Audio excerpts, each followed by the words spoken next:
I'd like to call the Monday, April 27th meeting of the Board of Selectmen to order. First, I'd like to announce that this meeting is being recorded and ask if there's anyone in the audience who is also recording this meeting. Seeing none, could we rise for the Pledge of Allegiance, please? I pledge allegiance to the flag of the United States of America and to the republic for which it stands, one nation, under God, indivisible, with liberty and justice for all. So our first item is a 7:05 hearing, so we're 4 minutes early for that. So I'll entertain a motion to move up Board of Selectmen, communications. So moved. Is there a second? Second. All those in favor? Aye. Any opposed? So voted. So we have a communications from the Chair of the Council on Aging, Connie McBriar. The Auburn Council on Aging will sponsor a candidates forum on Thursday, May 14th, 2015 at 9:30 a.m. at the Senior Center at 4 Goddard Drive. Candidates on the May ballot or their representatives are invited to participate in this program. Time will be allotted after the formal portion of the program for individuals to ask questions on issues in general or address to specific candidates. Please call 508-832-7799 by 3 p.m. on Friday, May 7th, 2015. If you wish to be included on the agenda, coffee will be served. Is there a motion to move up item 5C? Sure, so moved. Move up item 5C. Is there a second? Second. All those in favor? Aye. Any opposed? So voted. We're on gift acceptance.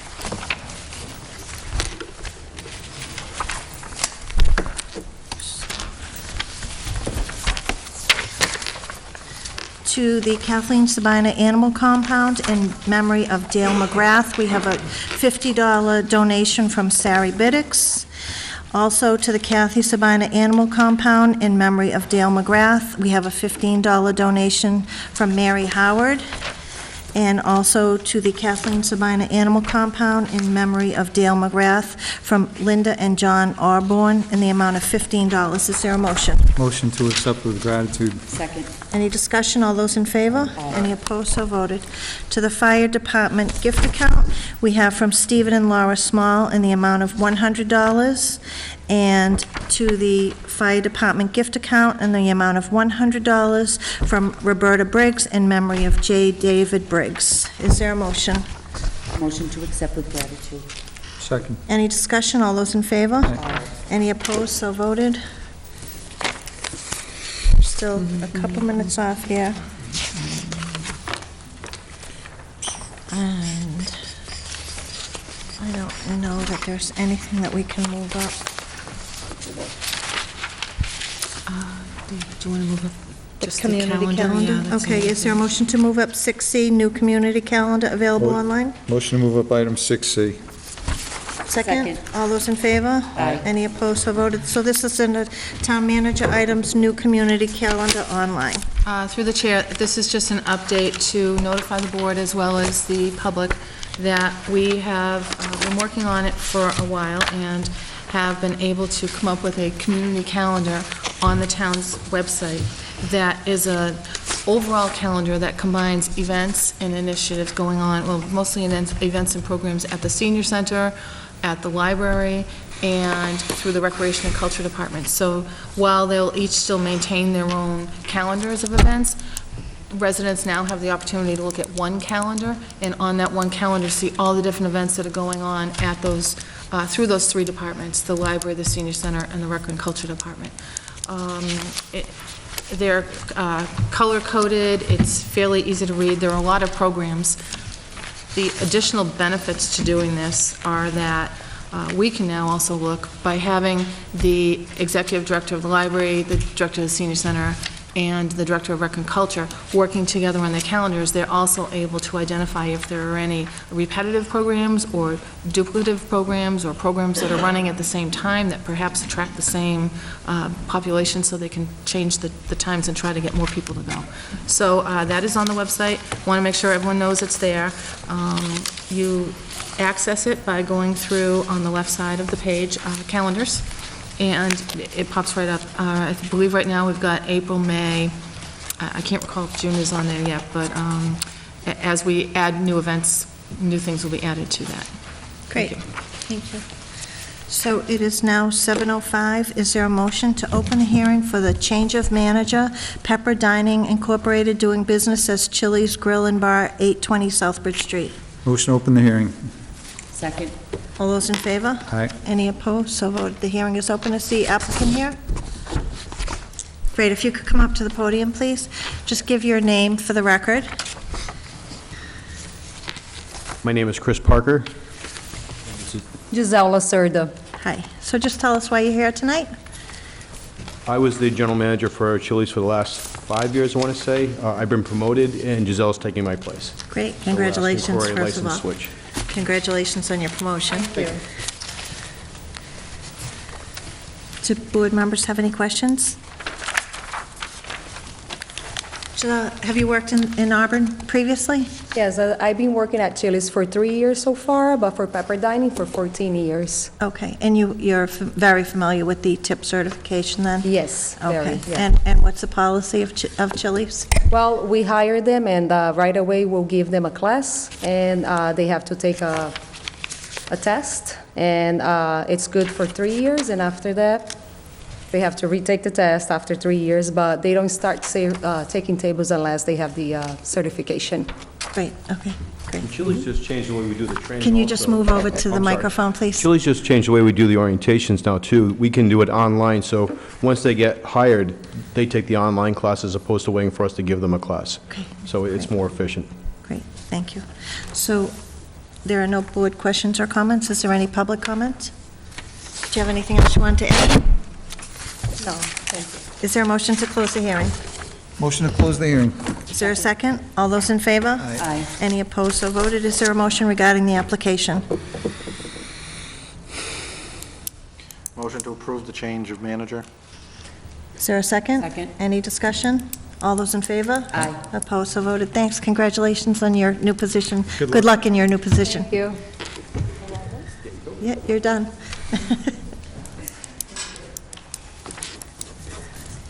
So we have another 3 minutes here. Let me just see, is 99 here? Is the applicant from 99 here? No, so we're not going to move that one up. Thanks. No. Nothing, this. We'll just be in recess for 2 minutes. 6C? Hmm? 6B? Is that a quick one, or no? Yeah. I'm just, The grant. 6B D. is to maybe D? If- okay, 6D. Is there a motion to move up 6D? Motion to grant? move up 6D. Second. All those in favor? Aye. Opposed, so voted. So we have a vote to authorize and accept the grant from the Mass Association of Councils on Aging. Through the chair, thank you. This is a request for the board to authorize us to apply for and hopefully accept a grant from the Mass Association of Councils on Aging, MCOA. The grant maximum amount that you can apply for is $500, and it is to hold a job fair for older adults, age 50+. The outline of the grant, there are a number of requirements of the grant, one of which being that the program needs to be held in the town in which you were applying. So for the senior center, it will be held in Auburn. Mr. Carpenter had asked a few questions of the grant, too. That was one of them. The other one was whether the $500 would cover the entire cost of the program.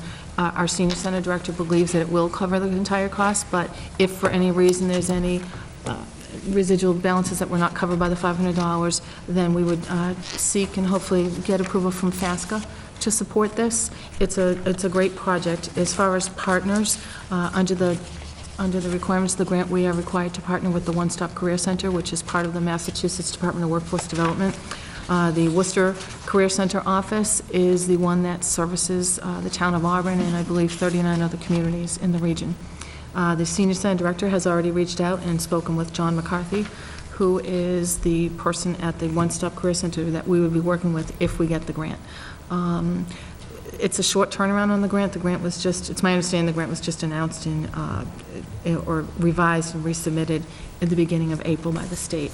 And the grants will be announced by the beginning of May, and the program has to be held by June 30th. So it is a quick turnaround, but the One Stop Career Center does job fairs all the time. So they're prepared for it, don't perceive any problems at all with getting this done in a short period of time. The One Stop Career Center is the ones that actually identify the employers who participate in the job fair, and they can help also recruit the job seekers to come to the event. Are there any questions or comment? Is there a motion regarding the application? Motion to vote to authorize application for the grant and acceptance of the grant if it's awarded. Is there a second? Second. Any discussion? All those in favor? Aye. Any opposed? So voted. We'll go back to agenda item 3B, Harvey Goldstein Flammable Storage License, BJ's Gasoline Facility at 17 Sibley Street. I'm sorry. Is there a motion to open the hearing? Motion to open the hearing. Is there a second? Second. All those in favor? Aye. Any opposed? So voted. Good evening. Great. If you Good could just evening. give your name for the record. Certainly. My name is Matthew Smith with Bowler Engineering. I'm here tonight on behalf of BJ's, who's looking to locate a gasoline facility at 17 Sibley Street, which is just across the street from the existing BJ's facility and just due west of the Ford dealership that's there. With me tonight as well as Patrick Natriba from BJ's and Milan Atanoskovich from JGD Associates. Patrick's in charge of BJ's permitting BJ's fueling facilities, and Milan does their design of their underground storage tank systems.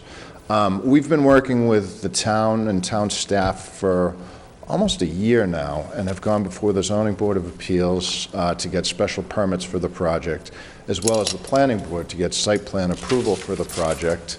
And I've had a good process that's yielded a plan that BJ's is looking forward to bringing forward. We're here tonight as we need to have 3 underground storage tanks on site, and the state has made it so that the licenses get reviewed and issued by the Selectmen. So that's what we're here for this evening. We have filed those applications and those formal designs with the fire department, and Chief Anderson has actually signed off on those, and the application that's before you has his signature on it saying that he approves those plans. And we'll have, as I indicated, 3 underground storage tanks. 2 are 20,000-gallon tanks, 1 is a 24,000-gallon tank, and then there is an above-ground storage tank associated with an on-site generator. So all those are captured on this license request.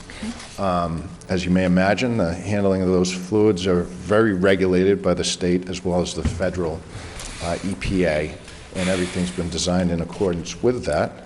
And it's very state-of-the-art and a high-tech system that's going to be installed on site hopefully soon. So this is really our last stop before we go to the building department and then hopefully start construction here before it gets too hot out.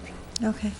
So and happy to discuss any other aspects of the project. But so it's I really just that simple. actually just thought of something, and I Sure. don't know if you can answer this question. Do you know who's your gasoline hauler? I do not, Okay. but I can find out. Okay. So I think where you don't know, because my husband is a gasoline hauler, it's probably best if I just realized it, I didn't even think of it, that I'll just turn the gavel over to Mr. Simone, and I will recuse in case there's any conflict where my husband may work for the company that may haul. If you just The gasoline. disclose that, isn't that sufficient? It's still a financial, because it's his okay. income. It's his income, so where we don't know if it could be potentially a conflict. So if it's our income, I can't participate. So right. you can Makes finish sense. the questions. Does anyone have any questions? Any board members have questions for? I just have one. You said that the application was for 2 20,000-gallon tanks and 1 24? This actually separates out 2 12,000 tank Sure. gallon tanks, one for diesel and one for gas, so There's actually a split, the 24,000 gallons, a split tank, so there's really that's fine. two different products that are stored in it, and they're entirely separate but within one. All right, that explains that, and just Yes. we don't have anything, he mentioned that they'd gone before the ZBA and And the planning. planning board, so I'm assuming that everything is fine there. We don't have Chair, anything. they did receive their approvals through planning So board and all those ZBA. are all set? Correct, and then following the approval of the license tonight, that's my understanding you'd be going for your building permits. That's Through the Department of Inspection Services. Yeah. Mrs. Brotherton? Butters, is this the situation, have a butters been notified? Yes. They And have. we actually provided the green cards earlier. We do have an abutter here, present, so I'll allow, you Is she- open it up Is to- she in a butter? My name is Debbie DePasquale. I live at 12 Sibley. I just have concerns with, obviously, these large tanks going in short distance from my house. I didn't know what health risks that might possibly pose, and also, they seem larger. I don't know what a normal gas station holds normally for their tanks. I tried to look it up online. It seems like it's maybe double of what a normal gas station is. So, a little bit concerned with that as well. please. Again, my name is Milan Atanaskovich. I'm with JGD Associates. We design the underground storage, tank storage, and piping system. I'm sorry to interrupt. Can you please speak into the microphone so everyone can, and for the television? Sure. Thank you. I'm with JGD Associates, and we design the underground storage, tank holding, and piping system for the petroleum products. And the products, as they're designed for BJ's Wholesale Club, meet or exceed any local and federal regulations. Matter of fact, BJ's is really the ideal operator for gas stations. Gas stations have grown in size as households have acquired more and more vehicles per household, and so the more modern stations are having larger storage capacity than some traditional stations are right now. And so this is very normal in a larger fueling facility. The tanks are all double-wall tanks, and the whole transfer operation at a BJ's Club is monitored by an attendant whose sole purpose in that kiosk is to supervise the fueling process. With other fueling facilities, that is the true obligation of the fueling attendant, but they're also dealing with cigarettes or pop or other transactions. The BJ's Wholesale Club fueling attendant's sole purpose is to supervise the fueling transaction so that there is no accidents to occur. As far as the tanks themselves, they're fiberglass storage tanks. They don't release anything or leach anything into the water table, so it's a very safe system. One step beyond the regular regulations is that BJ's uses a system called hydrostatic monitoring, where the tanks are constructed of two separate walls, and the space between the two tanks is filled with a brine solution that's calcium chloride solution. And if there's any change in that level, everything stops at site, and the maintenance contractors call out to find out what the situation was. So it's an extremely safe system. It would notice the drop, anything other than groundwater temperature changes, it would notice a drop in that pumping system and in the storage system. So there would be a escalation depending on the protocol and type of emergency that occurred. So it is a very safe system. Okay. Thank you. So that's all. We don't have anything that has conditions on it. That's what the fire department looks at. They just look at the fire, make sure the conditions are met under state law. And that's part of this inspection, so, okay. Any questions or? Does anyone have any other comments, questions? Anyone else wish to speak? I just have a couple questions. Mr. Carpenter, please. Hours of operation, what are you looking for?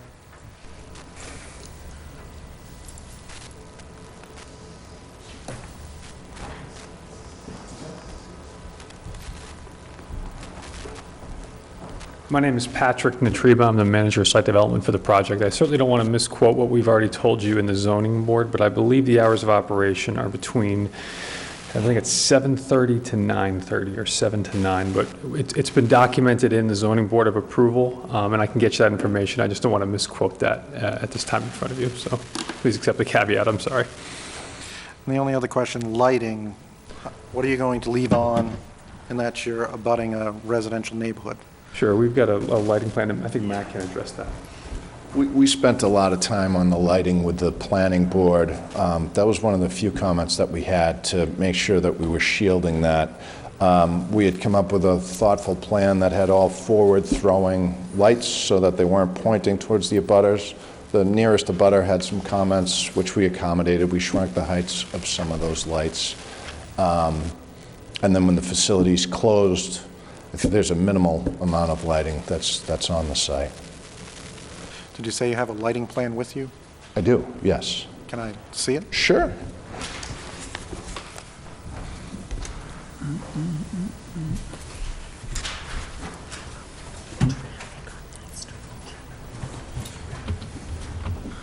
Oh, that's a good question.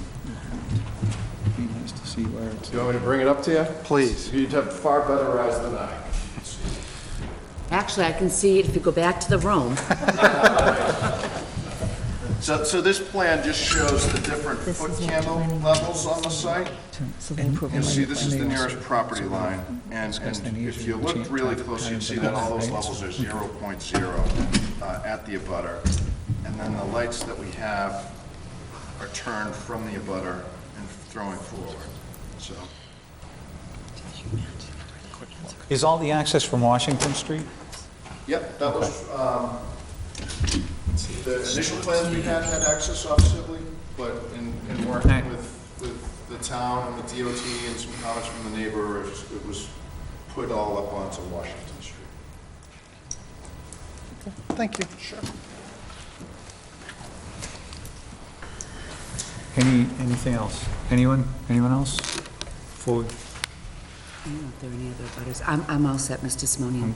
I'm just concerned about the hours. If the ZBA put it on, I know we'd have the general comment, but to me, it's more a licensing issue than it is a land use issue, but I don't know if we can get some definition on that. The hours are documented in our approval from the zoning board of approvals as well as site plan approval, and I'm sorry I don't have that data for you, but it does exist, and we can certainly make that condition precedent to the approval this evening. We wouldn't ask for anything less or any more.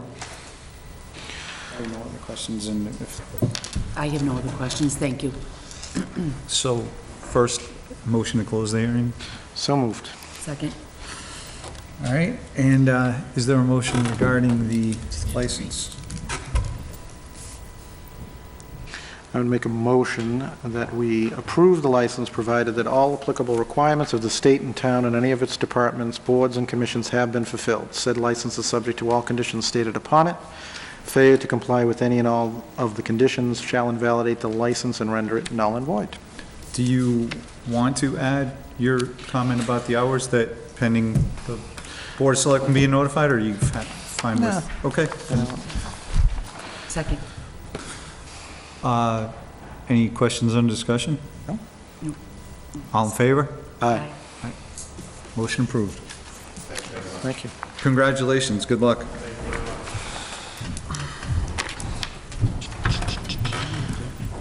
Yeah. Back here.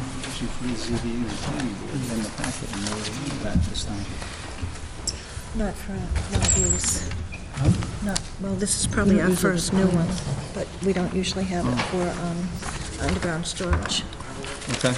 Well, there was a site plan that had to be approved, right? Planning board had all the planning board received all that, approved it. Back to Board of Selectmen items. We have a one-day entertainment license. Is there a representative from 99 here? Okay. If you could just come up to the microphone, please. So what we have before us is a one-day entertainment license for the 99 Restaurant and Pub at 793 Southbridge Street for Thursday, May 21st. Good evening. If you could just give your name for the record, please, and just tell us a little bit about why you need this entertainment license. My name is Donna Medeiros. I'm the general manager. We're doing a rebrand at the 99. We close on May 17th and reopen on May 21st at 4 o'clock. And we just have like a big celebration party. We want to have entertainment from 5 to 10, hors d'oeuvres. We give away raffles, gift cards, things like that.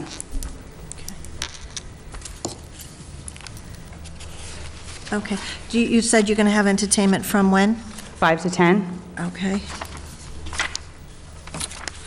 It's just one gentleman, like acoustics. Yeah, just so you know, the application letter says 4:45 to 7:30, but Okay. I'm sure we can modify that if the board, Mine says 4:30. the letter here says 4:45. This actually Yeah. says 4:30. Yeah, so, Okay. do members have any questions? Mr. Carpenter? Well, just to point out, on the face, it says 4:30 to 7:30, and then on the memorandum from the DCG, it says 5 to 9. So, just as a point, but... But their application says, Well, I know he starts playing at 5, so I don't know if it's because he comes in like at 4:45 to start setting up. Because the one that you're talking about probably came from our corporate office in Nashville. Okay. The DJ is going to be inside, there's not going to be anything in the outside area? Or No, is it's going there? to be in the bar area. Okay. That's all I have, Madam Chair. okay. Does anyone have anything else? So if there were a motion to approve, we may want to change the conditions of the DCG from 5 to 10. If the board agrees to that, that's what the manager has asked for. Is there any public question or comment? Wait.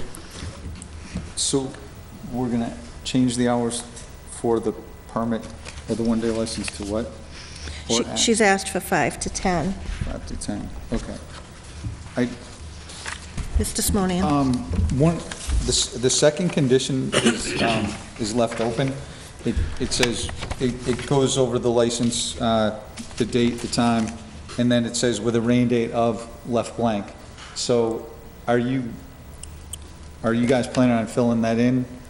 The When rain I date for that, or- went to the hearing, I think it was like 2 weeks ago, in front of the zoning board, I had emailed my corporate office for a rain date, and I've yet to get back, I've yet to hear a rain date from them. So I can follow up with that tomorrow. So if everything's being held indoors, Everything's indoors. I'm not sure why we would have a rain date. Well, it would just be a stipulation that we have the Board of Health coming in on that day to make sure that we're ready to open. So I think that would be what the rain date would be. Okay. So it's, rather than a rain date, it's pending inspection Pending by inspection. the Board of Health? So it would be approval pending inspection of the Board of Health. Okay, yeah, well, that's...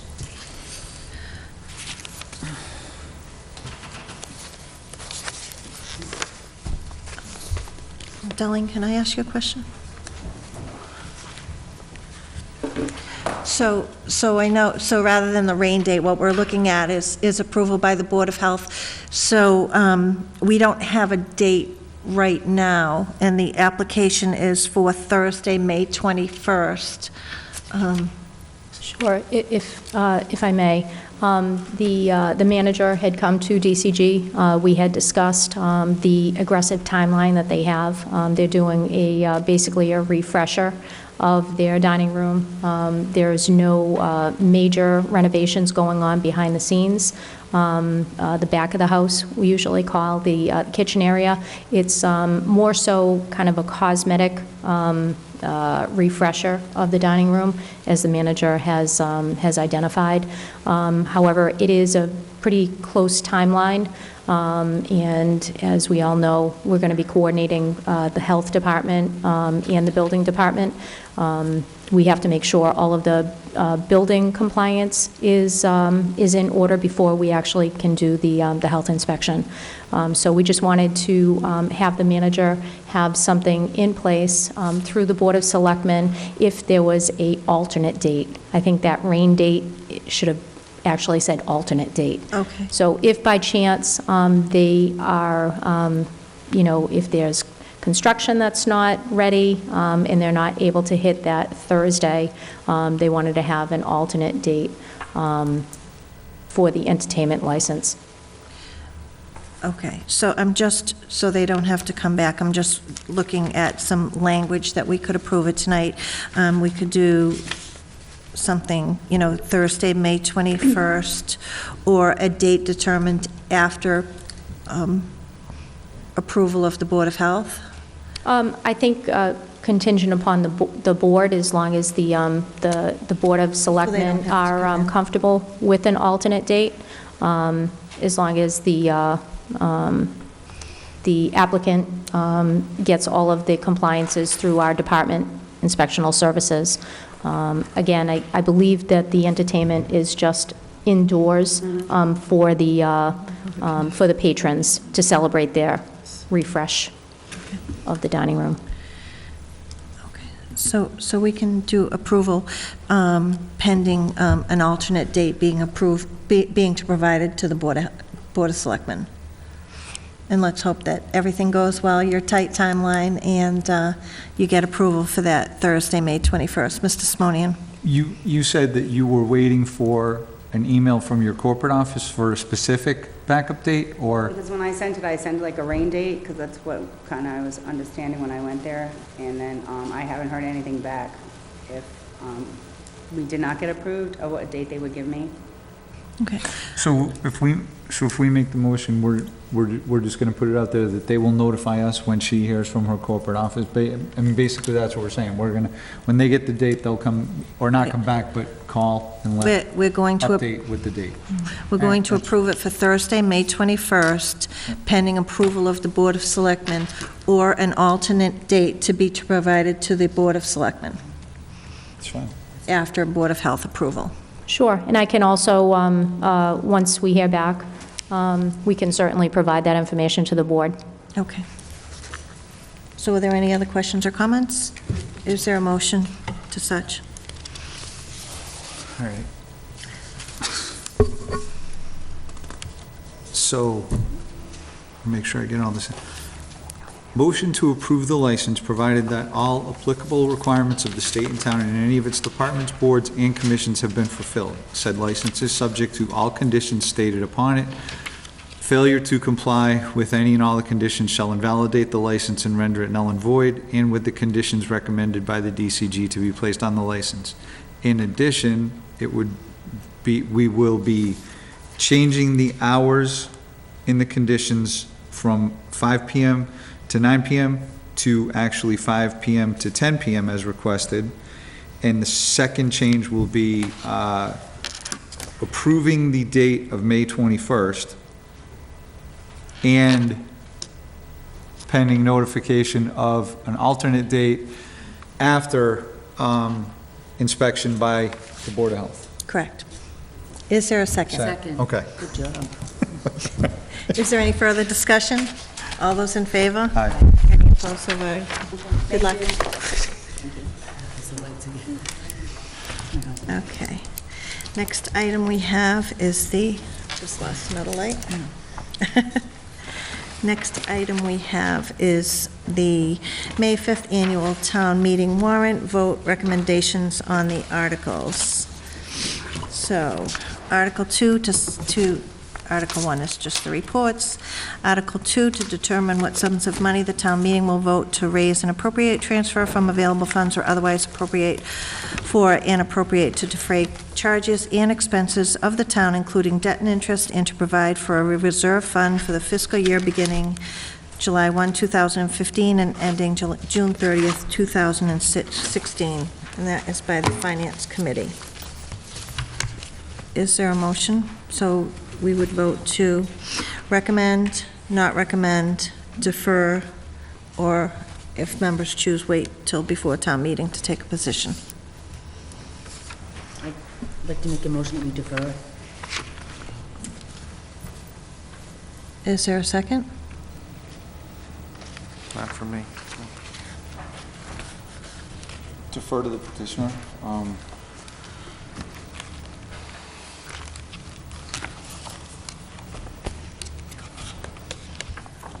I'll second for discussion, just Okay.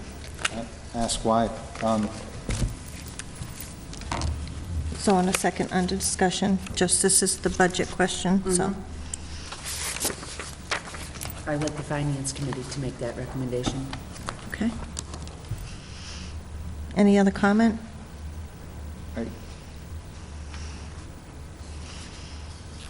Isn't that one of the standard ones that we usually have on there? Yeah, it's the operating budget. Right. So I personally would like to recommend approval, so I'll hold off on that. Is there any other comment? Do you want to wait till before town meeting? Before we take a position? I'm certainly happy to do that. Well, the motion's been made and seconded. We either have to vote it up or down and then discuss another option, so. So all those in favor? Opposed?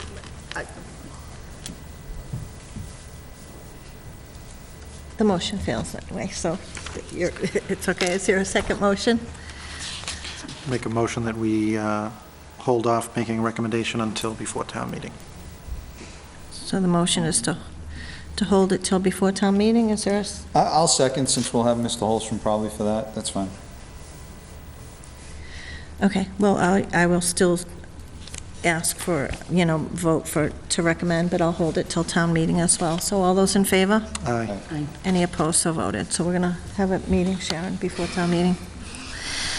Article 3 is to see if town meeting will vote to approve the CIP budget for fiscal year 2016. If you want me to read the whole thing, I will. You don't need to read it. Okay. In that Mr. Holstrom is not here, would it be wise to hold that until he was present to make his thoughts heard on the subject? Is that a motion, Mr. Carpenter? That would be my motion. Is there a second for discussion? Second. Okay. Is there discussion? So just so I'm clear, if we don't take positions tonight, it will not be printed? Well, the warrants. The warrant's already gone, so it doesn't matter. So the motion is to hold. All those in favor? Aye. Opposed, so voted. Article 4, to see if the town meeting will vote to authorize the town treasurer to borrow a sum of money from time to time in anticipation of revenue to be received. And I'm happy to read the whole thing if you'd like. That's all right. Make a motion to recommend. Second. Is there discussion? All those in favor? Aye. Opposed, so voted. This is by the Board of Selectmen, to see if the town meeting will vote to authorize the Board of Selectmen to submit applications for any available state and federal funds. Motion to recommend. Second. Any discussion? All those in favor? Aye. Any opposed, so voted. Do we even have to take a position on our own? We do, I know it does, but. Article 6, to see if the town meeting will vote to, this again, another standard article, authorize the Board of Selectmen to sell at public auction or sale bid any properties of the town. Motion to recommend. Second. Any discussion? All those in favor? Aye. Opposed, so voted. Article 7, to see if town meeting will vote to authorize the town treasurer to enter into compensatory balance agreements during fiscal year 2016 as permitted by Mass General Law. Motion to recommend, that's. Standard. All those in, is there a second? I'm Second. sorry. All those in favor? Aye. Opposed, so voted. Article 8, to see if the town meeting will vote to establish or renew revolving funds for various town and school programs, according to Mass General Law. Motion to approve. Is there a second? Second. I Is do there just have a discussion? question. Yeah. Ed, are there any new revolving funds? I didn't think so, but I figure I'd better ask. No, because it would be a separate warrant article if there were to be a new one Okay. proposed. How many do we have currently, revolving funds? The school department is allowed to establish revolving accounts under Chapter 71, so between 44, 53 and a half, and 71, I would say probably 30. Okay. Thank you. I would be happy to provide a report if you would like to see No, one. no. I know that there's standard ones that I've seen. I didn't realize we had that many going on, but... Mr. Simonian? It almost seems like there should be two separate articles. Vote to establish or renew. Because the very question that Mr. Carpenter asked was the one I was going to ask it. Are there any new? I understand, your answer makes perfect sense, but we're also saying, I mean, town meeting is also voting that they could establish them, so there could be new, in a sense. The possibility exists that new revolving accounts could be established based on the answer you just gave. So I'm just, it almost seems like it should be two separate articles, but, I mean, that's, I'm So the concern is the word new and renew.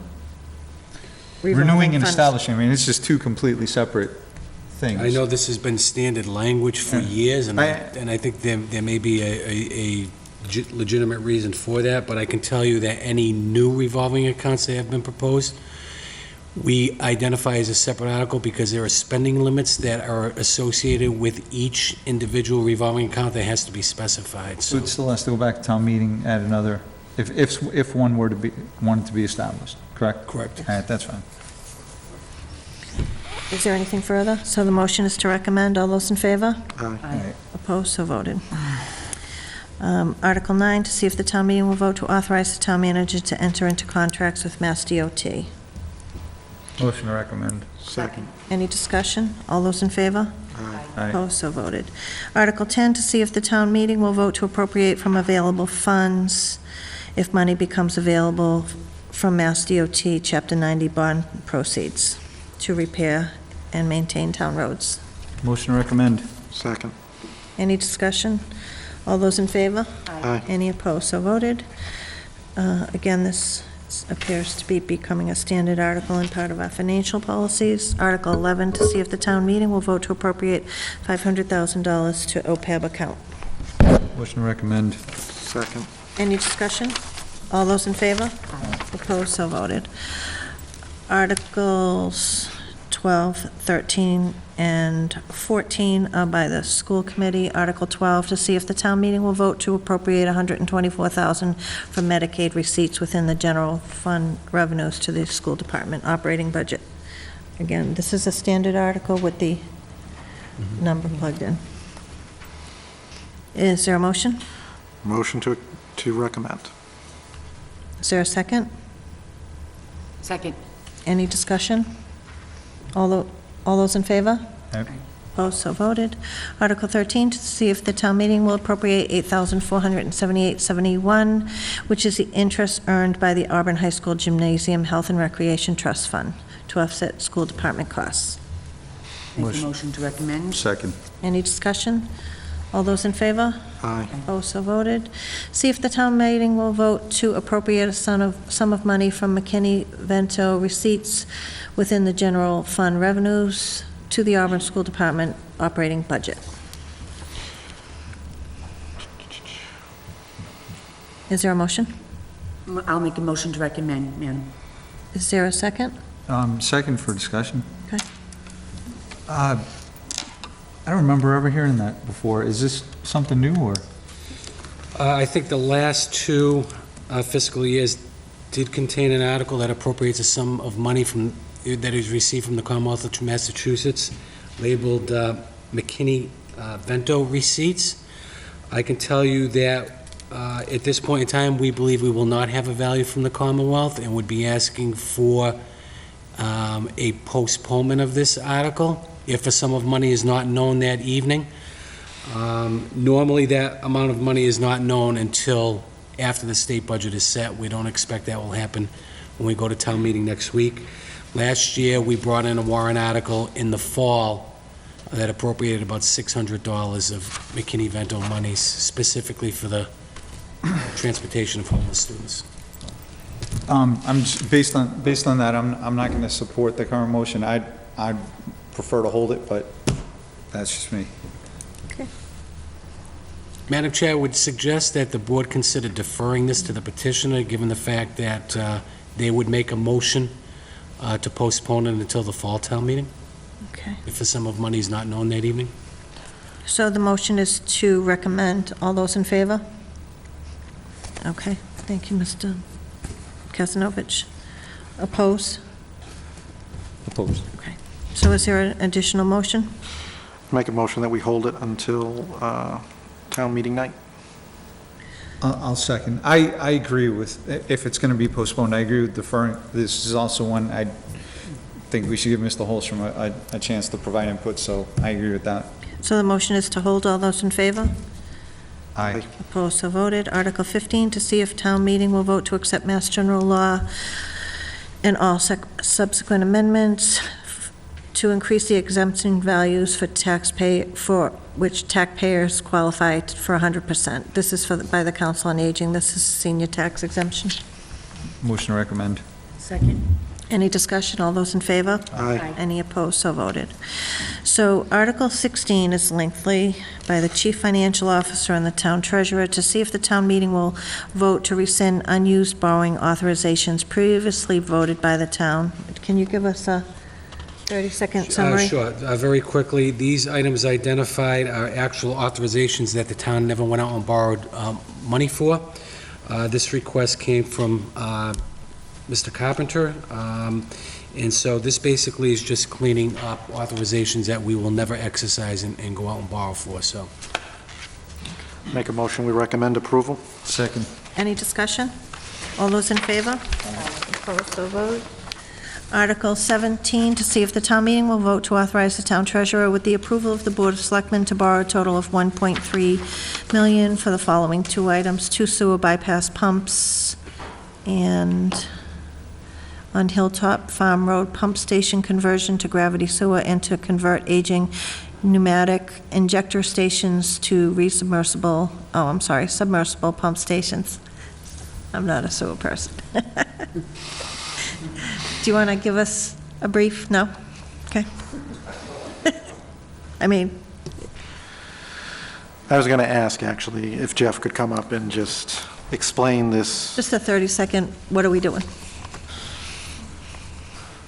We could have him come up to the table. Please join us. Came all the way here, you might as well. Well, I got that from your earlier email, but I was just concerned, or I had an additional question about the system evaluation that you mentioned. And I know a while back, town meeting approved that. Can you explain that to me? That is ongoing. We had an engineering portion of that, which is ongoing. They're doing the mapping now and whatnot. And what will happen is probably in the fall, a bid document will be set up, which will go out to bid for a company to do the actual evaluation. That will include inspecting the 2,500 plus manholes that we have, visual inspections, as well as visual and camera inspections of all of the gravity mains as well as the force mains within the system. Now, these stations had failures? Did I read that correctly? The equipment is failing within them. Okay. The ones that are being converted from ejector stations to pump stations, they run off air compressors. Okay. The air compressors have been replaced, so those are up to date, but the other equipment that the compressors actually run, we can't get parts for them anymore.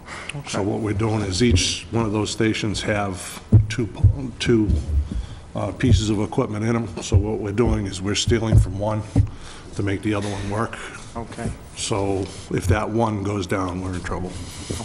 And this will remedy that? Yes. That's entirety. Okay, thank you. I appreciate it. You're welcome. And I appreciated your earlier email. It was very comprehensive. Are there any additional questions or comments? Excuse me. Yeah, I just have one. So we have a gravity drain system there now? Excuse me? We have a gravity drain system there now? Well, what happens is the gravity mains run into, we have a total of 12 pump stations. Well, between pneumatic or pump stations. So depending on the area of town, it's called a drainage, like a drainage basin. It goes to different stations, and then one station may send it to another. And then everything goes to a main pump station down at Pinrock Road, down at 20 and Greenwood Street, and then it goes from there to the treatment plant. So depending on what area of town, depending on what station it goes to. But this particular one that you're talking about here, it says it's a conversion from... The Hilltop Farm Road, yeah, there's a little bit of a history with that subdivision.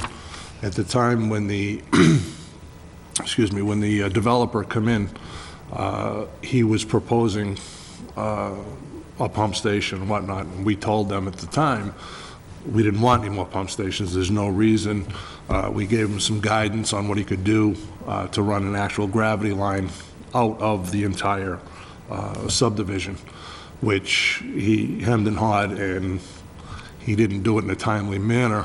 And what was the holdup was he would have to negotiate with Home Depot, because they would have to get an easement from them down at the bottom of Prospect Street. Okay. And at the time, it was local Home Depot, but he didn't work fast enough, so by the time he decided it was time to do it, now it was corporate Home Depot, and corporate Home Depot, wherever that may be, said, we don't want to deal with you. So we had to approve the pump station at the time, and what they did is, under the condition that they would establish a homeowners association to maintain the pump station and this and that. And they had a backup or a failure at the pump station, and there was a small spill because of it. And we were notified by DEP at the time that we were ultimately held responsible for that pump station because it tied into our system. So after that, we started the process, and the town took over the pump station. You know, we eliminated the association, the homeowners association and whatnot. So now we own it, and that is aging and That makes perfect sense. Thanks. needs a lot of work as well. No, I appreciate the detailed answer. Thank you. No problem. Is there anything else? Is there a motion? Motion to recommend. Thank you. All those in favor? Aye. Opposed, so voted. Thank you, Mr. Mitchell. Article 18, to see if the town meeting will vote to repurpose remaining CIP funds as follows. There are 20 items ranging from $2.90 to $13,807, and it will go to a ventilation system at the DPW garage. Mr. Kazanovich? If you Madam can Chair, give a brief summary. unlike the other warrant article, this is money that we already went out and borrowed. These are residual balances after the completion of each and every project. So each project is complete? Yes. Great. Are there any questions or comments? Is there a motion? Motion to recommend. Second. Any discussion? All those in favor? Aye. Opposed, so voted. Article 19. See if town meeting will vote to amend Article 26 of the May 2008 annual town meeting, which authorized the town treasurer to borrow a sum of $600,000 under the provisions of Mass General Law for the purpose of the town share of the reconstruction of Southbridge Street from the Oxford Town Line to Washington Street. The amount of said borrowing shall reduce the value by any grants or mitigation agreements that the town may be the beneficiary of. Mr. Coyle, can you give us a summary of this? You can come up if you'd like. It's Thank you. easier to hear you. Thank you, Madam Chair, members of the board. These funds were authorized to be borrowed. I believe $380,000 had been borrowed to design the Route 1220 portion, which is currently under construction. There's an additional $220,000 that remains to be borrowed, and what I'm requesting that we do is use those funds to design the design of the Auburn Street construction project, which was approved by Mass DOT for $2.1 million, and it would reconstruct Auburn Street from Central Square to I-290 near Walsh Ave. So we borrowed the 600,000 and there's 200 and something thousand? We've borrowed 380,000. I think we had authorization to borrow 600. Oh, okay, so we didn't borrow We're just looking that. to change the language to allow us to borrow the additional 220,000, so it'll still be 600. It's not exceeding the 600, but we didn't need to borrow the 600 for the 1220 project. We only borrowed 380,000, so there's still another 220,000 remaining to be borrowed, but the language in the Okay. original warrant article, So was the only- money that was borrowed was used? And Correct. this is the remainder of the 600,000 that was authorized? All right. correct.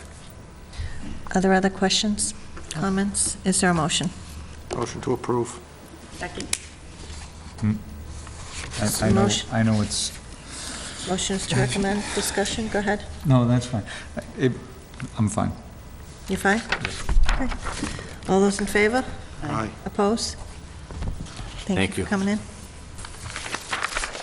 So we're back to town manager items. The report on the status of the Wood Turbine and Alternative Energy Committee regarding municipal aggregation, and you were given a handout at the start of the meeting.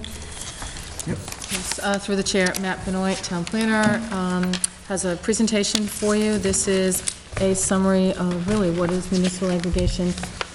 There was in your packet on Friday, there were a couple of modifications to the presentation tonight, so the original package that was in there on Friday, please use the one that you got tonight instead. Okay, great. Madam Chair, I see the chairman of the committee here. Could we ask him to join us at the table? Sure. You're welcome to come up. You'll have to turn at this point for the presentation.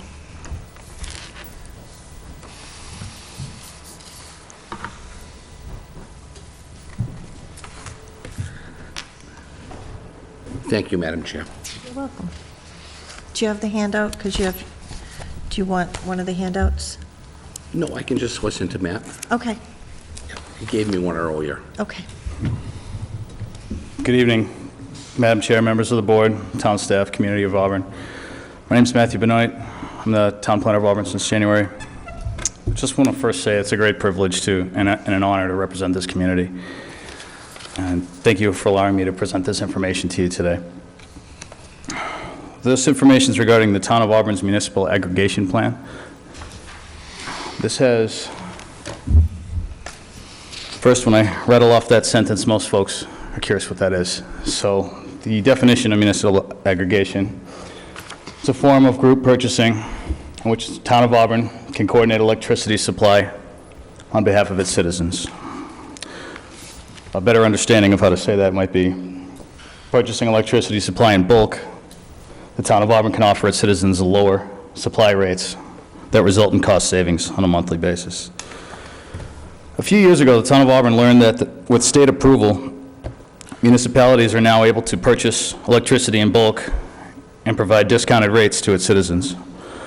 The Wind Turbine and Alternative Energy Committee has been working diligently over the past 2 years, collecting data, conducting interviews, soliciting citizen and professional feedback, and learning the complete aggregation process until on March 9th, 2015, after careful consideration of all candidates, unanimously recommended Colonial Power Group of Marlborough, Massachusetts to facilitate and manage and assemble the municipal aggregation plan application and its services on behalf of the town of Auburn. But before we get into our next steps as a town going forward, please allow me to help the community, the board, and the members here today understand how the system works. So this graphic should show you how power gets to your house, so to speak. From plants such as nuclear power, wind, hydrological power, solar, et cetera, et cetera. Energy is able to be transferred throughout the country and purchased by energy suppliers, who will then sell that energy to distribution companies such as National Grid, NSTAR, Con Edison throughout the country, who will then distribute that electricity to your house. In 1998, the federal, I think it was the Energy Commission, deregulated energy so that residents, businesses are able to purchase electricity straight from the energy supplier.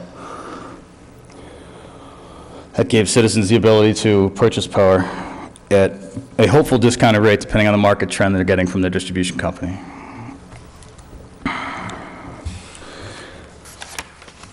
What the Town of Auburn Municipal Aggregation Plan will allow us to do as a town is to purchase that electricity in bulk from the energy supplier, given our load data as a town, and get a lower rate that we can provide to our citizens and businesses.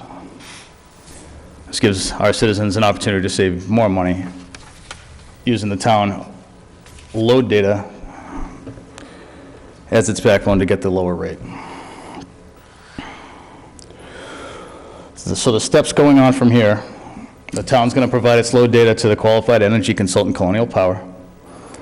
We'll then choose the lowest rate from a list of suppliers that are provided to us by Colonial Power.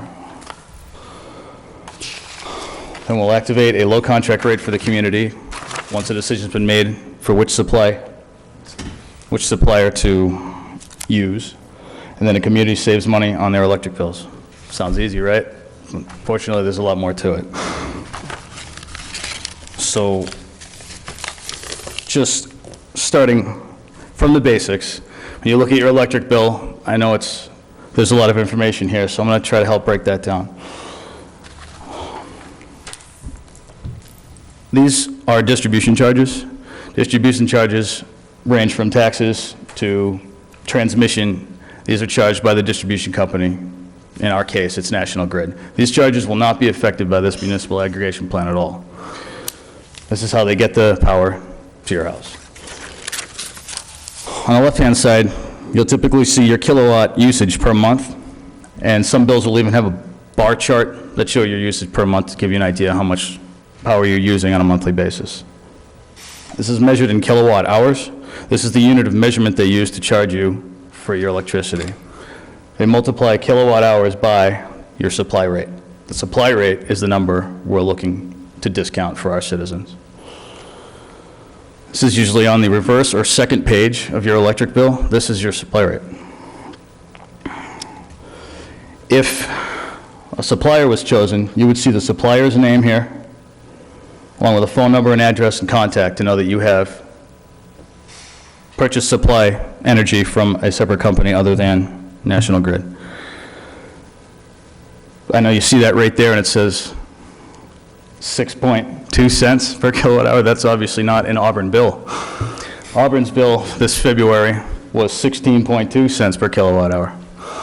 If this gentleman was paying Auburn's rate at his kilowatt usage of 1541 kilowatt hours, he would have paid an additional $153 on his electric bill. Our plan through this process is to shrink that number and provide a fixed rate contract to our residents so they can get cheaper electricity through winter months such as the ones we've had recently. I'm not going to get too far into this graph, but Massachusetts is the yellow line. This gives you an idea of the balance between Massachusetts' retail price of electricity. Here is 10 cents and 20 cents per kilowatt hour, and it ranges high in those margins. On the next slide, you're going to see the difference between Massachusetts and the United States average. As you can see, Massachusetts average is a lot higher than most of the rest of the country, and National Grid, more recently, has been even higher.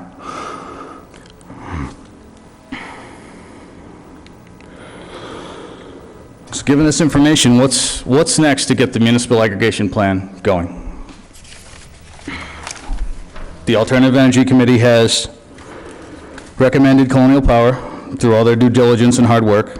So our next step is to execute a contract with Colonial Power in order to get this process started. Town staff, Julie and I have discussed this since your return, and we're planning to meet with Colonial Power within the next couple of weeks to discuss the details on their contract terms to assist us with the municipal aggregation application and services. One of the first things that they'll do for us is help us get state approval. This involves applying to the Department of Public Utilities. Many towns in Massachusetts have submitted applications to the Department of Public Utilities already. Many of those are still yet to gain approval. However, Colonial Power since 2007 is the only company other than Cape Light, which doesn't service our area, it's Cape Cod only, that has gotten an application approved through the process. This heavily influenced the committee's recommendation to use Colonial Power. Of the other applications that are currently pending through DPU that are submitted by other companies other than Colonial Power, none of them have been approved at this time. Those numbers are 15 to 0 to 0 of the 3 companies that the committee reviewed. This process does take, unfortunately, a long time. This goes through state approvals. It will require recommendations from state reps. This needs to go through the Department of Energy Resources. I believe the governor's office needs to review this as well, and the Attorney General has their hand in the application to ensure its compliance with state regulations. Past applications have taken between 12 and 18 months. I've heard rumblings through sources throughout the industry that this could be reduced in the future, but the 12 to 18-month estimate is based on current data and already approved applications. If we do get approval, Colonial Power would provide us with multiple supply rates from the companies that they have contracts with. So we'd have a list of supply rates from different suppliers and be able to choose a rate based on what's provided to us, hopefully the lowest rate. The committee, the Alternative Energy Committee, has done their diligence with a matrix by asking these several questions to Colonial Power regarding customer service, how they would handle future questions, and when you choose a supplier, you also want to revisit those instances to make sure you're using a supplier that can handle the customer load. So if they come in with the lowest price, it doesn't necessarily mean they're the best candidate for the job, although we'd all like for that to be the case. So given approval, this is one of the things I kind of like most about Colonial Power. We would not have to engage with the first rate that comes off the board after we get state approval. If that happens to be in January, those rates are not going to be favorable for us. So having the DPU application is like kind of having, I guess, a loaded gun, so to speak, where you'll be able to use that leverage and choose a rate at the proper time when you think the rates are lowest and best for the community. Once we've chosen a rate, the residents would receive a consumer notification letter. That letter would automatically, if you're not under contract with another supplier, you would automatically enroll in the program. If you have a supplier already, you will have the option to check a box on this letter to say, I'm not interested in these services. So overall, the time frame is still a little ways out, but having the recommendation from the committee was a great step moving forward. The goal of this project is to provide our citizens better utility rates that will save people money, especially following a winter like the one we just had. Even though the process still needs some time to be implemented, I believe the Health Energy Committee helped the town take a huge step in the right direction by conducting the due diligence required to recommend the most experienced, reputable, and professional municipal aggregation consultant. I'm very anxious to watch this program progress toward its goal and am available during normal business hours to answer questions that the board or the public may have. I've also added some frequently asked questions to the slides for the board that may answer some of the questions you may have as well. I'll skip those for the interest of time and be happy to answer any questions at this time. To Mr. Simonian. Once we get approval and we select a rate, is that locked in for a period of time? How often can you change that if a better rate comes along? What are our options there under this agreement? We would execute a contract on behalf of the town with that supplier, but residents would be able to opt in and out of that contract at any time. So the town could choose the length of that contract when the rate comes along. Is there a standard time that, usually a year, 2 years? Do you know? Or For the state application, or? No, I mean, for the contract. For us to sign that contract for a specific rate, is there a general rule of thumb that a lot of, is it a year? Yes. or- Typically, rates come out twice a year. Oh, okay. Well, From the that makes distribution sense. companies. They come out in May and they come out in November. Most of the time, you'll see that the November rates tend to be a little higher because they're preparing for winter and a higher load. The May rates seem to be more reduced, but it really does depend on the market at the time. Having worked in the market in the past, I've seen the rates always vary at those times, but the common trend is that they're higher in November and lower in May. Thanks. Sure. Anything else? Mr. Carpenter? Matt, can you shed some light on why the town would need to go to the state and get specific approval when it's buying from a company that already is licensed to sell? Sure. The company license wouldn't apply to a town that's acting on behalf of an entire community. There's a separate program for municipal aggregation as opposed to a resident who just wanted to sign up for these services. So since we'd be acting as the agent for the entire town and purchasing the load in bulk, this is why the state mandated this process. And just as a follow-up, a 12 to 18-month process, would it be helpful to have a letter sent to Representative Frost and Senator Moore asking for their assistance to see if we can shuffle this, hopefully, to the top of the... I believe so. Maybe not at this time until the contract is fully executed. Okay, thank you. Mrs. Brotherton? I actually don't have a question. I want to thank you, Matthew, for a great presentation. Thank you very much.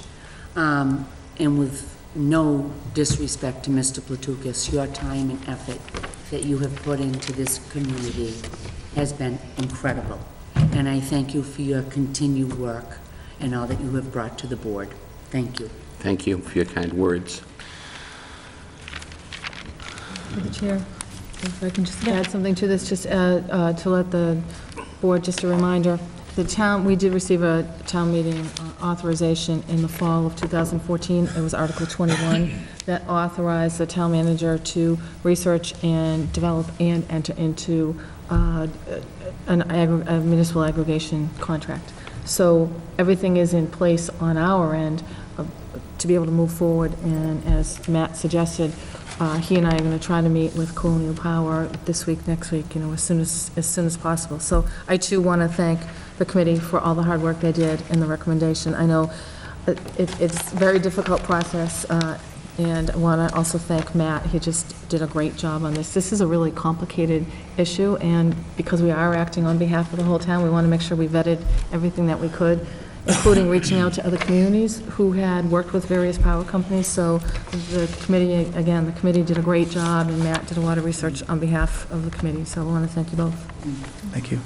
Can I ask one more question, Madam Chair? Certainly. Matt, you specified that this would be for town residents, not for businesses in town? This would also be available for businesses. Most businesses, and forgive my presumption, have already signed with suppliers in most cases, but any businesses would also be automatically enrolled had they not chosen a supplier. Okay. Thank you. Sure. So I'll just echo my thanks to the committee as well as Mr. Benoit. I don't want to take up a lot of time, but I do want to give Mr. Platukis an opportunity to say something. You looked like you were ready to say something, so. Well, I want to thank Matt for catching up, because he's only recently joined us, and there's a lot to catch up on. And he's done a marvelous job of that, plus with all the other things that we've tried to tackle, including the wind turbine and everything, is a volume of information that's quite a bit to absorb in a short period of time. I want to thank him for the presentation, and if I could just add a little something to it, you have to be careful that as you use more electricity, National Grid may also want more in fees. So you have to be careful with that. It's as you may think it's just a set fee, but it isn't. As you're using more, they may demand more, and that's not going to change. We should also be honest about it. National Grid's arms are tied in many cases by legislation. They have to buy at certain times. these times may not be advantageous. They have people working for them that are just as smart as these other companies that we've interviewed. But they are really limited, and that's the reason that you can beat them, because the companies like Colonial Power, Hampshire Council of Governments, they can beat National Grid over a long period of time because they know the winner of the horse race before it's run. And they can place their bets down because they already know the price the National Grid is paying per kilowatt. And they won't take a bid unless it's less than what National Grid is offering. That's the advantage of going with one of these companies. I hope that when you do your letter writing, I think this process is ridiculously long. I think Mr. Carpenter made an excellent point that once you're approved by one, to represent one town, and you've gone through all the hoops that a DPU asks of you, that you should be given a license, as that's Mr. Carpenter's idea, and why not? I mean, it applies in all these other fields. So I think Mr. Carpenter is absolutely correct, and I think we should push for that. And we have a new governor. I think he should be included in this list, and let him look at this. Now, many years ago, I had a second house to sell, and the people moving in had to go out of their apartment very quickly, and they wanted to close immediately. I asked my lawyer what we could do. He says, well, no, you can't. You can't do anything. It's got to sit on this person's desk and sit on that person's desk. He says, wait a second, I'll carry it from desk to desk. It was a little over 10 days we closed and got that person in. A lot of these things are just caught up in bureaucracy. And it's time that we in the state of Massachusetts started to eat away at some of these bureaucracies to make things more efficiently, and make things more efficient. I also think that the Economic Development Committee should use this, because if I were starting a new business and I were looking at two towns, Town X and the town of Auburn, part of my business plan, a good part of it, is what are my electrical costs? Here you can offer them a stable set electrical cost. That's an advantage to any business, not only for new businesses to be drawn into Auburn, but for present small businesses to stay here. This is quite an asset, but why should we have to wait so long? Colonial Power is already licensed for these other towns. They've jumped through all these hoops. They know how to write the letter. Just put the town of Auburn's name in there instead of the other town. I mean, what is this bureaucracy that we have to deal with? I don't want the citizens of Auburn to go through the fear that they went through this past winter, where their electrical bills skyrocketed out of sight and destroyed every budget. Heaven forbid you're on a set income and your Social Security COLA was 1.7%, and the electric bill went up from the previous month 90%. I know it was 37% from the high point of the previous year. That's where that 37% came from. And then they're going to go down 20%. Oh, wait a minute, they just gave themselves a 17% rate increase. How can they get away with this? I don't understand. I know that there are state senators investigating this right now in the Boston area. It is being investigated. But I don't understand why people are sitting back so passively and allowing this to happen. This could happen again next winter. And those people on set incomes that can ill afford a raise in their bills like that are going to get hit again. It would destroy most budgets. Now, if you one of the things that this program gives us, as a person of wealth once told me, he says the difference between a wealthy person and a poor person is a simple one.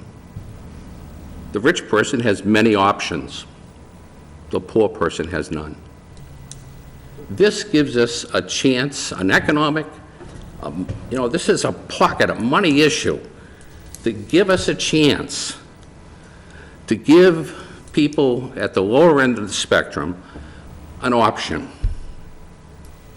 that they didn't have before. Stability of their electric bill. And most of the time, these contracts are for 1, 2, or 3 years. That's the usual length when they buy the electricity.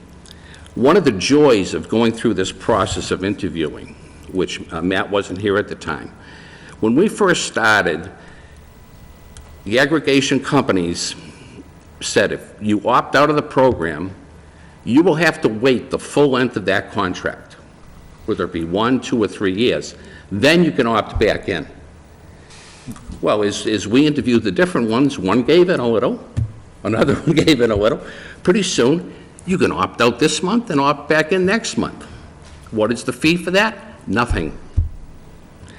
And as I cautioned at the last select board meeting, anyone who's looking for another company to represent them, be careful of the monthly fees, be careful of how big an opt-out penalty you will be getting. So those are a few things that I wanted to, if I could just say one more thing. I also want to thank the other committee members, Jeff Mitchell, Jack Bacchus. I believe that one of his daughters went to school with Matt. I think also she was the valedictorian that year. So, Maureen Daly and David De La Gagendier are the members of the committee, and they deserve recognition for this, as does Matt. And we can't leave out Eric. Eric was extremely helpful in a lot of this, and we haven't really said anything about him tonight. So I want to thank him for all of his contributions. But let's try to stabilize the electric rates. You know, let's try to change this bureaucracy. Let's try to change it. We are living with this. One of the companies told me a shocking thing. I asked him, what is the lowest electric rate you've gotten for your customers? 3 cents per kilowatt. You wonder why businesses leave Massachusetts? This is what we're fighting for. We're fighting for our economic survival. I want to thank you for your time. I probably spoke over my 3 minutes. No, you're fine. It was part of a presentation. Again, thank you, and I also want to thank the town manager for joining in on this. Without her support, we couldn't be doing this. And for the select board and their cooperation in this. And we need new ideas like Mr. Carpenter gave. I think that licensing idea should go right to the governor tomorrow and see if he bites at it. Why not? Thank you. Thank you. Thank you. Madam Chair, I would make a motion, and I will heed the recommendation of the town planner, but so that in case we're in between meetings, to make it easier for the chair to, I would ask that we, when the time is appropriate, to send a letter to Representative Frost and Senator Moore, asking their assistance to expedite the approval of our application. Is there a second? Second for discussion. Great idea. I would just ask if you would amend your motion to include Governor Baker. As Mr. Platuk said, I don't think it would hurt to also include the governor. Absolutely. Then I'll second the motion and the amendment to the motion. Is there further discussion? All those in favor? Aye. Opposed, so voted. Thank you both for coming in. Thank you for your time. The next item we have is a request for, oh, I'm sorry, nope, we got one more up here under town manager items. The report on the status of the Auburn Motel, and in your packet you have a letter regarding that report. Apparently, it has been designated a motel and apartments dating back to 1988, so it is not just a motel. Darlene, did you want to talk to this at all? Madam Chair, can we ask the director to join us at the table? Yeah. She knows she can come up anytime. Hi, good evening. Hi. So I wanted to just be available to provide any, hopefully provide any answers regarding the memo. You had asked for some clarification regarding the Auburn Motel and Apartments. And Happy to report that the building department, we actually met collectively, inspectional services, the building inspector, Caleb Moody, as well as the fire chief and fire captain, all met approximately about a month or so ago to discuss the facility. And we also had looked at the files that we have here at the town, as well as fire department. There was a discussion about the what this building has been licensed as, and we actually were able to go through, dig out some of the old documents out of the attic. We don't have every year. There is some scattered documents, but it is consistent with what the facility is being run as. So it's a motel and apartments. It has been licensed that way for what I can see as a motel, at least back to 1988, and I think possibly further. I could only get documents to about then. But we also have paperwork supporting the fact that it was apartments as well. And the building department and fire department both did a inspection of the facility within the past month. No major infractions were reported. I'm happy to report. And they generally look at life safety issues, smoke detectors, common lighting, and egress. Any obstructions to egress, they did not find any. So that is some good news to report. And in accordance with the zoning that we have, the zoning bylaws for apartments, the motel is allowed to have apartments as defined in the bylaw. Are there are specific units designated as apartments and motel? Yes, there are, ma'am. So there's a first and a second floor. Pretty much the second floor is all studio apartments. There is a manager's residence on the first floor next to the office. And then there, also on the first floor, are several motel rooms, along with storage rooms.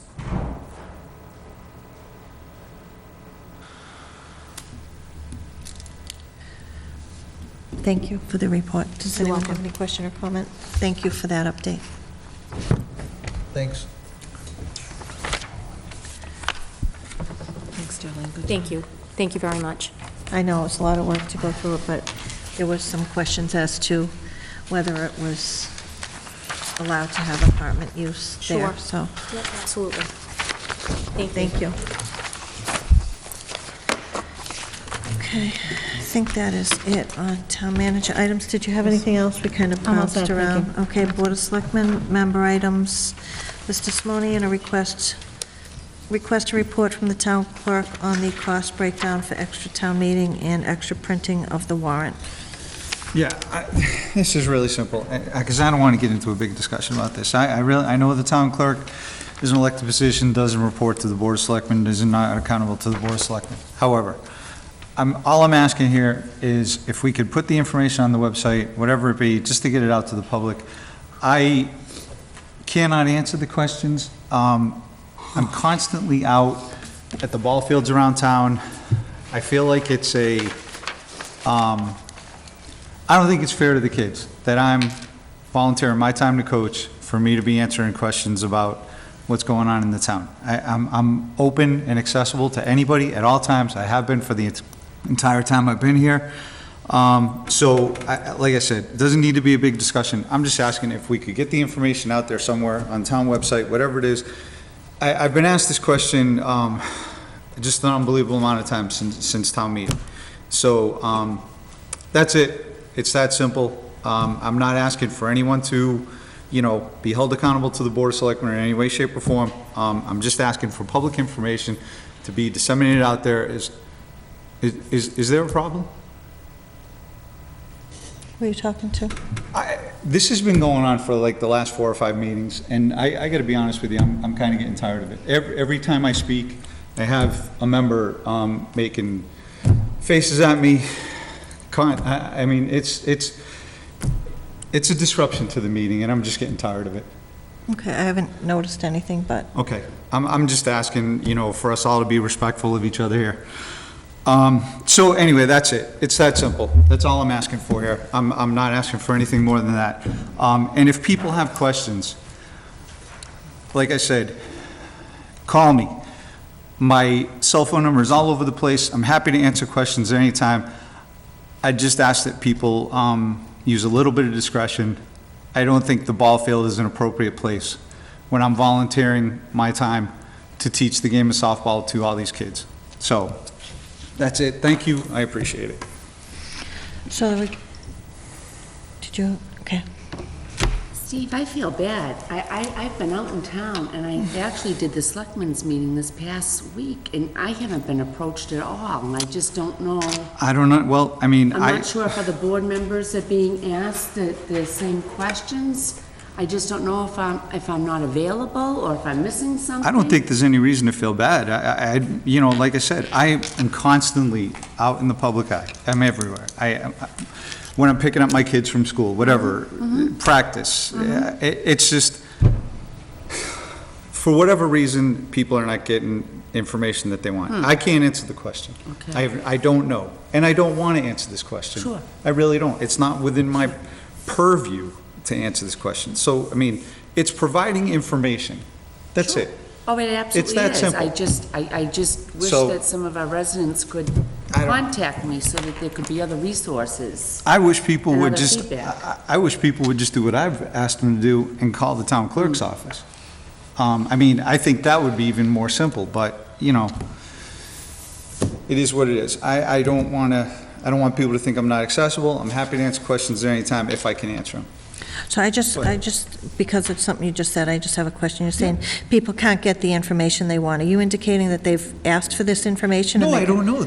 I can't, I don't know. People approach me. I've said the same thing over and over. I don't know the answer to your question. You should call the town clerk's office.